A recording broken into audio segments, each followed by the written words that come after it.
Mavis is a diesel engine who works for the quarry company, shunting trucks and their sidings.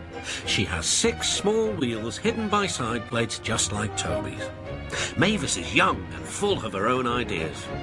She loves rearranging things too, and began putting Toby's trucks in different places every day. This made Toby cross. "Trucks," he grumbled, "should be where you want them, when you want them." "Fiddlesticks," said Mavis, and flounced away. At last, Toby lost patience. "I can't waste time playing hunt the trucks with you. Take them yourself." Mavis was pleased. Taking trucks made her feel important. At the station, Diesel oiled up to her. "Toby's an old fusspot," she complained. Diesel sensed trouble and was delighted. "Toby says only steam engines can manage trucks," continued Mavis. "How absurd. Depend upon it, Mavis. Anything steam engines can do, we diesels can do better." Diesel knew nothing about trucks, but Mavis didn't realise this. Toby's line crosses with the main road behind the station and for a short way follows a farm lane. Frosty weather makes the muddy lane rock hard and very slippery. Toby stops before reaching the lane. His fireman halts the traffic at the crossing and then he sets off again. By using the heavy trucks to push him along, he has no trouble with the frosty rails in the lane. It is the only safe thing to do in this kind of weather. Toby warned Mavis and told her just what to do. "I can manage, thank you," she replied. "I'm not an old fusspot like you." The trucks were tired of being pushed around by Mavis. "It's slippery," they whispered. "Let's push her around instead." "On, on," they yelled. Mavis took no notice. Instead, she brought the trucks carefully down the lane and stopped at the level crossing. All traffic halted.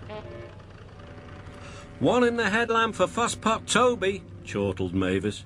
But Mavis had stopped in the wrong place.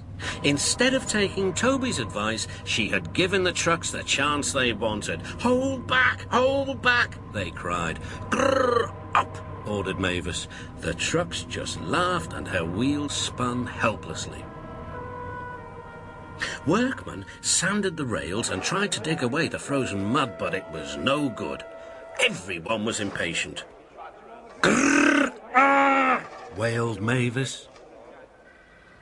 Toby was in the yard when he heard the news. "I warned her," he fumed. "She's young yet," soothed his driver, "and—" "She can manage her trucks herself," interrupted Toby. "They're your trucks, really," his driver replied. "Mavis is supposed to stay at the quarry if the Fat Controller finds out." Yes," said Toby thoughtfully. He and his driver agreed that it would be best to help Mavis after all. An angry farmer was telling Mavis just what she could do with her train.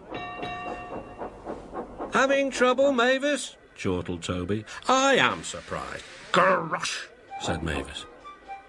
With much puffing and wheel slip, Toby pushed Mavis and the trucks back.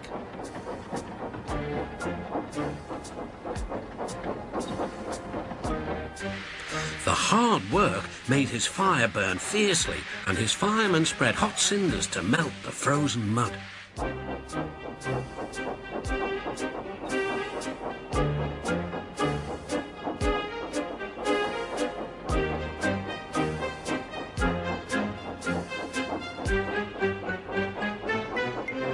At last they had finished.